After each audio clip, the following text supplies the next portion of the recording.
ഓരോ ദിവസം കഴിയുന്തോറും ന്യൂനൂസിന് പൂക്കളമിടാനുള്ള ഉത്സാഹം കൂടിയാട്ടോ വരുന്നേ. എത്ര വൈകിയാണ് ഉറങ്ങാൻ കിടക്കുന്നെങ്കിലും രാവിലെ കുഞ്ഞാ നമുക്ക് പൂവിടണ്ടേ എഴുന്നേക്ക് എന്ന ഒറ്റ വിളിയിൽ എഴുന്നേക്കും. ചുമ്മാ കൂടെ വരുന്നത് മാത്രമല്ല കേട്ടോ, കുഞ്ഞനും പൂക്കൾ പറിക്കാൻ കൂടും. ഏറ്റവും രസം അതല്ല, എന്തോരം പൂ പറിച്ചാലും അവൾക്ക് മതിയാവില്ല. കുറച്ചുകൂടെ പറിക്കാടി പിന്നെയെന്നും പറഞ്ഞുകൊണ്ട് അവിടെ പറിച്ചോണ്ട് നിൽക്കൂട്ടോ. ഇന്ന് കുറച്ചധികം പൂക്കൾ കിട്ടിയെന്ന് തന്നെ വേണമെങ്കിൽ പറയാട്ടോ. കയ്യിൽ കവറൊക്കെ കെട്ടി ചാണാൻ മെഴുകുന്നോണ്ട് എനിക്ക് അറപ്പായതുകൊണ്ടാ എന്നൊന്നും വിചാരിക്കരുത് കേട്ടോ.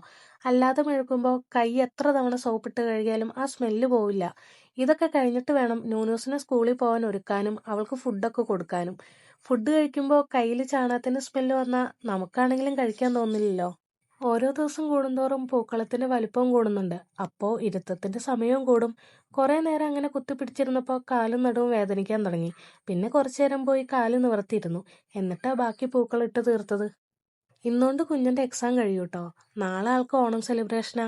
ഇത്രയും ദിവസം യൂണിഫോം ആയതുകൊണ്ട് കുറച്ച് ലേറ്റ് ആയാലും ഒരുക്കാൻ അധികം സമയം വേണ്ടായിരുന്നു.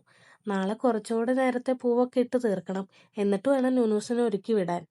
ഞാൻ പൂവിടുന്ന നേരം കൊണ്ട് അമ്മച്ചി എല്ലാം റെഡിയാക്കി വെച്ചിട്ടുണ്ടാവും. അതുകൊണ്ട് പൂവിടാൻ കുറച്ചധികം സമയം എടുത്താലും എനിക്ക് ബുദ്ധിമുട്ടില്ലായിരുന്നു.